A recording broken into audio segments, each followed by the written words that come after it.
ছুটে আসে আমার পা একদম এরকম ভাবে ধরলো। কতটা মোছার পরে দেখছি যে দুটো দাঁত বসেছে। দেখছি এই গর্তের মুখটা ফাঁকা হয়েছে। কামড়েছে 4:30 থেকে 5টা ভোরবেলা, বেলা 11টার সময় যায় অবস্থা।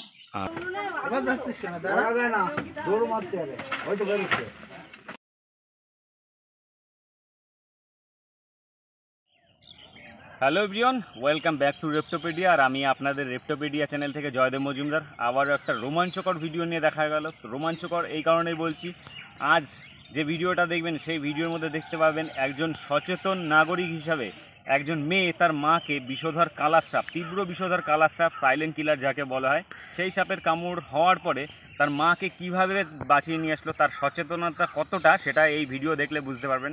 তো ভিডিওর সঙ্গে কন্টিনিউ থাকুন, দেখতে থাকুন কীভাবে সাপটা আমরা ওখান থেকে রেস্কিউ করেছিলাম সেটাও দেখতে পারবেন, আর কিভাবে যে মেয়েটা তার মাকে বাঁচিয়ে নিয়ে আসলো, কি করেছে তারা, সেটাও জানতে পারবেন আপনারা। ভিডিওর সঙ্গে কন্টিনিউ থাকুন। তো এই যে জেঠিমা দেখতে পাচ্ছেন, জেঠিমা আপনার নামটা? আমার নাম শান্তনা মণ্ডল। শান্তনা মণ্ডল। তো এই জেঠিমাই এই যে ঘর দেখছেন, এই ঘর থেকেই ভোরবেলা, তাই তো, ভোরবেলা বেরিয়ে ভোর 5টা। একটু বলুন প্রথম থেকে কি হয়েছে। আমাকে 4:30 থেকে 5টার ভিতরে আমি ঘর থেকে কেবল নেমে এসে এই সামনে যে এই জায়গাটা করে এখানে দাঁড়িয়েছি। এই জায়গাটা দাঁড়ানোর পরে মনে করছে একটু সকালবেলা উঠে গোবর ছড়া দেবো, পরিষ্কার করবো, গোবর ছড়া দেবো বলে গোবরটা আবার বালতির ভিতরে এখানে গোলাচ্ছি। গোলাতে তখন ওই টিনটা নড়ে উঠলো। ওই টিনটা আমি মনে করছি বিড়ালটা হয়তো নড়ছে। এরকম করতে করতে আমি বেশিক্ষণ মানে মিনিট খানিক হবে, তারপরে আবার গোবর গুলাচ্ছি বালতির ভিতরে। তখন ওর তলার থেকে ছুটে আসলো, ওই টিনটার তলার থেকে ছুটে আসে আমার পা একদম এরকম ভাবে ধরলো। ধরে আমি আর কি করবো, তখন আমি তাতাকে এরকম করেছি, আর আমার এখানে 2-3টে দাগ বসে গেল। আচ্ছা আচ্ছা। বসে যাওয়ার পরে তখন আমি মেয়েকে ডাকছি, আমি দেখো এখান থেকে সাপটা কত বড়, বাবা অনেকটা বড়। হ্যাঁ অনেকটা অতটা লম্বা, আর গায়ে সামান্য চিকচিকে সাদা সাদা দাগ। তখন আমি মনে করছি একটু মানে অতটা সকাল হয়ে পারিনি, সেসব মনে করছি এটা হয়তো দাঁড়ার সাপ, সেটাই মনে করেছি। আমি বলছি আমার মেয়েকে ডাকছি, রিম্পা তুই একটু উঠে দেখ না, দেখ আমার পাটাতে না সাপে কামড়ি দিল রে। তা আমি কী সাপ না চিনতে পারলাম না ভালো করে, মনে হয় দাঁড়াসে হবে। আমি এটাই বলছি, গায়ে সাদা কালো দাগ দেখলাম, তো কী করবো, দাঁড়াসে কামড়েই তো কিছু হবে না। তখন মেয়েরা উঠে এসে বলছে মা দেখো তো রক্ত বেরোচ্ছে কিনা। আমি রক্তটা মুছেছি, রক্তটা মোছার পরে দেখছি যে দুটো দাঁত বসেছে। তখনই বুঝতে পারছি বিষধর সাপ। তা রীতিমতো তো মা যেতে চাইছিল না, বলছিল দাঁড়াস হবে হয়তো, কিন্তু তারপরে আমরা জোর করে হাসপাতালে পাঠিয়েছি। আচ্ছা, হাসপাতালে নেওয়ার আগে বা পরে কখন থেকে ওনার মানে বুঝতে পারলে বিষের যে মানে কাজ যেটা শুরু হয়েছে, কি হচ্ছিল শরীরের মধ্যে? মোটামুটি 4:30 থেকে 5টা ভোরবেলা। ভোরবেলাতে। আর তখনও মায়ের যে কোনো রকম সমস্যা কিছুই হচ্ছিল না। যে অনেকে বলছে বিষ হলে পা ভারী লাগবে, মাথা ঝিমঝিম করবে, সেগুলো কিন্তু কোনো সমস্যায় বোঝা যায়নি। মনেই হচ্ছে না যে সাপে কামড়েছে, রীতিমতো হাঁটাচলা করতে পারছে, সবার সাথে কথা বলছে, মনে হচ্ছিল না যে সাপে কামড়েছে। আমরা যদি বাড়িতে রেখে দিতাম যে হয়তো দাঁড়াস হবে, কোনো ব্যাপার না, পা ভারী হয়নি, মাথা ঝিমঝিম করছে না, কোনো সমস্যা হচ্ছে না, কথা বলতে পারছে, তার মানে কোনো সমস্যা নেই, এরকম ভেবে রেখে দিলে একটা বিপদ হয়ে যায়। এবার রীতিমতো পাঠানো হয়েছে বলে এবার 11টা যখন বাজে, কামড়েছে 4:30 থেকে 5টা ভোরবেলা, বেলা 11টার সময় যায় অবস্থা। তখন চোখ লাল হয়ে গিয়েছে পুরো, রীতিমতো ঢুলে পড়েছে, কথা বন্ধ, কানে শুনতে পাচ্ছে না, চোখে ঠিকঠাক দেখতে পাচ্ছে না। তারপরে হয়তো অ্যান্টিভেনামটা হাসপাতাল থেকে দেওয়া হয়েছে। আর আমার পায়ের থেকে আর এই যে যন্ত্রণা, মানে লোকে বলে জ্বলে যায়, জ্বলে যাচ্ছিল না, মানে অস্বস্তি যন্ত্রণা, মানে একটু অবশ হলে যেরকম হয় যন্ত্রণা, ওরকম যন্ত্রণা আমার পায়ের থেকে একদম ঘাড় অবধি। ঘাড়ের থেকে এই যখন আমার এখানে চোখটা লাল হয়ে গেছে, তখন আমার আর কোনো জ্ঞান ছিল না। আমরা কিন্তু চোখটা একটু উল্টানো মতন হয়ে গেছিল, লাল হয়ে গেছিল। চোখের ভিতরে নাকি রক্ত জমে। আচ্ছা, ঝাপসা কি দেখছিলেন? ঝাপসা চোখে মোটে আদৌই দেখতে পাচ্ছি। আচ্ছা আচ্ছা আচ্ছা, ঠিকঠাক শুনতে পাচ্ছি একদমই, মানে কালাজ কামড়ালে যে সিমটমস গুলো সব। পেটে ব্যথা পেটে ব্যথা ছিল। আচ্ছা আচ্ছা, ঠিকই আছে সব। আর গলা খেতে পারছিলেন না কিছু? এখনো খেতে পারে না, এখনো ঠিকঠাক খেতে পারে না। আজ এই তো গলায় 4-5 দিন খুব হচ্ছে। ব্যথা। আমি তো মনে করি ঠান্ডার থেকে ব্যথা কিনা আমি জানি না। ঠান্ডার ব্যথা না। ভাত গিলতেই পাচ্ছি না এতটা। আমরা আমার কিন্তু গলাতে খুব বেশি ব্যথা। লেট করিনি যে আহামরি আমরা বাড়িতে লেট করে ফেলেছি তা না, মানে যে যত তাড়াতাড়ি এরও আগে নিয়ে গেলে হয়তো এতটা কষ্ট পেতে হতো না। কেউ যদি মনে করে যে আর কিছুই হচ্ছে না, ঠিক আছে এখন বাদ দাও, পরে দেখছি, এটা উনি দেখতে পেয়েছে বলে হ্যাঁ, খুব হ্যাঁ, ভালো। হ্যাঁ, আপনি দেখতে পেয়েছিলেন, এটাই ভাগ্য ভালো। নেমে যাচ্ছে মানে আমার মেয়ে সারা রাত শুধু গায়ে জল দিয়ে গামছা দিয়ে ভিজিয়ে পাখা হাওয়া দিয়ে দুটো ফ্যান উপরে চলছে, তবে মানে কোনো আমার গায়ে হাওয়া লাগছেই না। এত যন্ত্রণা, অস্বস্তি, গা ঘেমে, পেট ফুলে আর মাথায় যন্ত্রণা করে। তাছাড়া আমি কানে শুনছি না, আমি চোখে দেখছি না।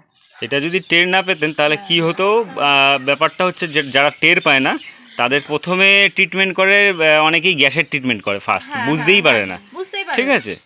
আর ওতেই আপনারা যেহেতু দেখেছেন, খুব ভালো, খুব ভালো হয়েছে। আর সময় মতো ওঝা বা এদের কাছে না গিয়ে একদম হসপিটালে গেছেন, এর জন্য দেখতে পাচ্ছেন জেঠিমা সম্পূর্ণ এখন সুস্থ, পুরো বলবো না, তবে বেঁচে গেছেন, রিস্ক নেই আর ঝুঁকি নেই, এটাই সব থেকে বড় ব্যাপার। ঠিক হয়ে যাবে। ওই সমস্যা আস্তে আস্তে আপনি চেক আপে যেতে বলেছে তো আবার নিশ্চয়ই। কোনো রকম সমস্যা হলে ডাক্তার হলে আবার নিয়ে যেতে। তা আমরা এখন যখন যাব তখনই আমাকে আবার ভর্তি। এটা কোন হাসপাতালে নিয়েছিলেন? চাকদা হাসপাতালে, চাকদা স্টেট যে জেনারেল হসপিটাল আছে সেখানেই গেছিলেন। আর এখন এটা বলবো যে চাকদা হাসপাতালে সাপে কামড়ানো যে কোনো পেশেন্টকে অনেক বেশি যত্ন করা হয়। আমরা খুবই ওখান থেকে পরিষেবা ভালো পেয়েছি, যে কারণে আমাকে বাঁচানো গিয়েছে। যে ওরা অবহেলা করে ফেলে রাখেনি, রীতিমতো 10 জন ডাক্তারবাবু এসে সময় মতন দেখাশোনা করা, তারপরে যে সমস্ত নার্স ছিলেন সবাই এমনি খুব যত্ন করেছেন বলেই হয়তো বা ফিরে এসেছে। এটাই। তবে ভয় আপনার কেটে গেছে। ওই অ্যান্টিভেনম আর এই সাপের ভেনম দুটোরই প্রতিক্রিয়া শরীরে হবে, এই কারণে একটু সমস্যা হবে। একটু শাক সবজি দেন, প্রোটিনটাও খাবেন তাহলে। আর এই যে ঘর আজকে আমি এসছি, এই ঘর থেকেই চেষ্টা করব পুরোপুরি, সাপ এর মধ্যেই আছে, তো সাপটাকে বের করার। তো কন্টিনিউ থাকবেন, কি সাপ দেখতেই পারবেন। আর সিমটমস থেকে আমরা পরিষ্কার ক্লিয়ার হয়ে গেছি। আর উনি যে বর্ণনা দিয়েছেন, এটা কালাচেরি বাইট, ওনার মুখ থেকে সব শুনেছি। তো কন্টিনিউ থাকবেন।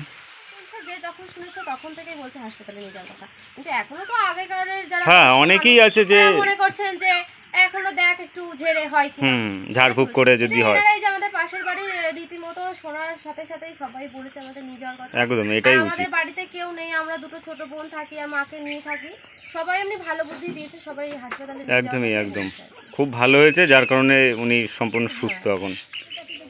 দেখতে পেয়েছেন কাকা গর্তটা, এই যে ইটের নিচে। একদম পুরো ইয়ে হয় দেখবা, এইখানে ম্যাক্সিমাম % শিওর যে সাপ থাকার চান্স আছে এখানে, কারণ এরা দিনের বেলা বেরোয় না, যে বেরিয়ে যাবে বাইরে সেটা দিনের বেলা ইয়ে করে না।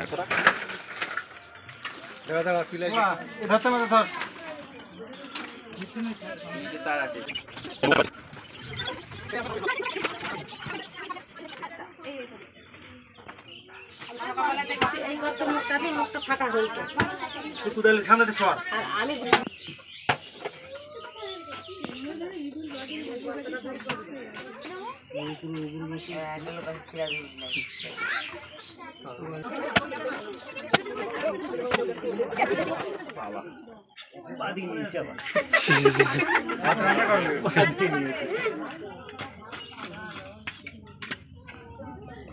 বন্ধু তো বিরাট তেজ ও বন্ধু, এক বিঘা গর্ত তাহলে এবার উনুন চটাতেই হবে। উনুন তুলে ফেলো না ছোটা, চাই করে আমরা দোকানে করে চাই করে উঠে ঢেল দাও, আমরা অন্য জায়গায় নিয়ে রান্না করব। বাজে দেখি ঢাক ভেঙে দে, এবার ভেঙে দে, দে কুড়াল দে তো দে, আমি সেই ধরে তুলে রান্না করতে হবে। গর্ত মধ্যে ওই মাথা ঢোকায়, টেনে বেরোবে। তারে বেঁধে গেছে গো, হ্যাঁ তারে বেঁধে গেছে, ওর জন্য মরে না যায়, তো আবার সেটাই তো ভাবছি। কি উনুন করে যায় না জানো আবার বেচারা। হ্যাঁ ব্যবসা করে পুজো দে, দাঁড়ান ওই দিকে জল দেব নাকি? ছেড়ে দিও, পালাতে পারবে না, সরো ও পালাতে পারবে না। আবার যাচ্ছিস কেন? দাঁড়া যায় না, দৌড় মারতে হবে, ওই তো বেরোচ্ছে ঘরে। দাদা তুমি দাদা ওনার সাথে ওই হাত চালান দিতে যে এসে ওই ওকে ছেড়ে দাও। তো দেখছেন এটা একটা ঢ্যামনা সাপ পাওয়া গেছে এখান থেকে, যেটা দারাস র্যাট স্নেক। অ্যাকচুয়ালি ওনার যে সিমটমস, কামড়ের যে সিমটমস আছে, এই জেঠিমাকে যে সাপ কামড়েছিল সেটা কিন্তু অবশ্যই একটা কালাজ, কিন্তু এখান থেকে পাওয়া গেছে দাঁড়াস। তো এই দাঁড়াস সাপ অ্যাকচুয়ালি যে কোনো সাপের সঙ্গেই থাকে, কিন্তু অনেকে মনে করেন যে দাঁড়াস সাপ থাকলে গোকরো সাপ থাকবে না বা অন্য বিষধর সাপ থাকে না, তাহলে সেটা কিন্তু ভুল ধারণা। আপনারা দেখতেই পেলেন এখানে গোকরোর খোলস পাওয়া গেছে, আর ওনাকে যেটা কামড়েছে সেটা কালাজ সাপ, কালাজের সম্পূর্ণ সিমটমস, আর পাওয়া গেছে দাঁড়াস সাপ। মানে তিন রকম ঘটনা। ওনাকে দাঁড়াসে কামড়ায়নি, একদম শিওর। ওনাকে দাঁড়াসে কামড়ায়নি, ওনাকে কালাচি কামড়েছিল। তো দাঁড়াস দেখতে পাচ্ছেন, বাইট সাধারণত খুব কম করে, দাঁড়াসে সচরাচর কামড়ায় না, দু একটা দাঁড়াস আছে কামড়ায়। ঢোকবে না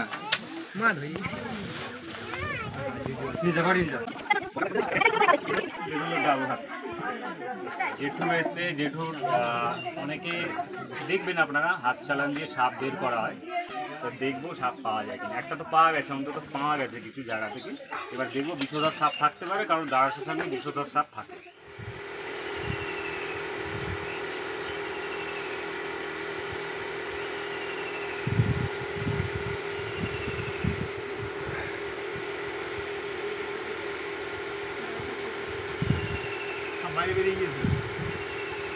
বাইরে বেরিয়ে গেছে, ঠিক। তো দেখাই গেল আর কোনো গর্ত আর তো নেই। ঘর যে আঁকিস যে ঘর ছাড়া, ঘর ওভার থেকে চলে বাইরে।